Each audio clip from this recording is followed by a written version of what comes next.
Itimat Damdamag Region 1, stay hydrated kakailian. Gaput ang napasaran ti 44 degrees Celsius heat index, iti Pangasinan itangal daw.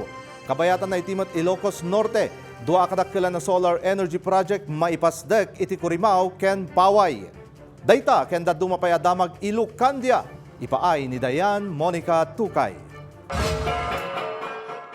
Pakdaar para kadagiti umili. Agtuloy-tuloy ang mapasaran ti probinsya ti delikado a heat index levels. Sige ni ti Philippine Atmospheric, Geophysical and Astronomical Services Administration. Itangal daw, napasaran ti 44 degrees Celsius a heat index iti syudad ti Dagupan. Daytoy ti kangatuwa na heat index anay record ang mabalin na magtunda iti heat cramps ken heat exhaustion kadagiti umili. Mabalbalakadan dagiti umili nga uminom iti adu-adanom. Kinumabalin, katagtalinaad iti unag ti balay wano iti nalamiis a lugar tapno makisayan ti anyaman a pagganti sa lunat. Ken iti mat Ilocos Norte, nailukat ti Astra Solar Energy Project iti Kurimaw ken Paway, kas panagregket ti probinsyal a gobyerno a makaypaay iti kanayunan a supply ti kuryente, kabinadang ti dua a korporasyon ang nangilatang ti pondo para iti large-scale renewable infrastructure. Tinasa ang pasilidad kit napunduan iti 2.7 billion pesos para iti 80.6 megawatt solar plant. Malaksid ti panagpataod ti kuryente, manamnama pa ang makaitad pa'y dayto iti panggadan, mangtignay iti local economic activity, ken makatulong iti long-term environmental sustainability. Kabayatan na iti matpaway, manamnama may pastok ti 300 megawatts nga Opus Solar Project, nga adaan kalawa at 200 hektarya iti barangay Baksil, ken mumulaan, ken nagbalin daytoy a kadakkelan a utility scale solar facility iti Pagilian.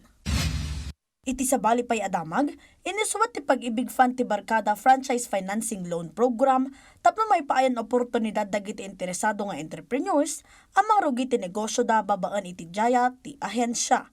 Iti sidong ti programa, grupo nga adaan iti uray talo ang miyembro ti mabalin a may pasidong iti multi-purpose loan. Tapno mga ipastak kadagiti joint ventures, amang itandudo iti nabingbingay a responsibilidad ken panagtitinulong. Panggap na suportaran ti kolektibo a panagnegosyo, ken mga ipaay oportunidad tapno matunoy ti sustainable livelihood ken financial stability iti probinsya. The fund is owned by the national government. It is owned by the members. So that's why I want all of you members to keep in mind, this is your fund. It's sustainable.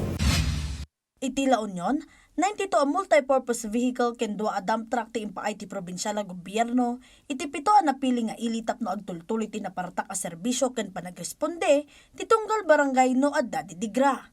Inawat ti tunggal dadaulo ti barangay tinaypaay alugan kadakwada. Tunggal MPV ket adaan iti agas, emergency response kits, ken safety gears ang mabalin ang maaramat no adda emerhensya.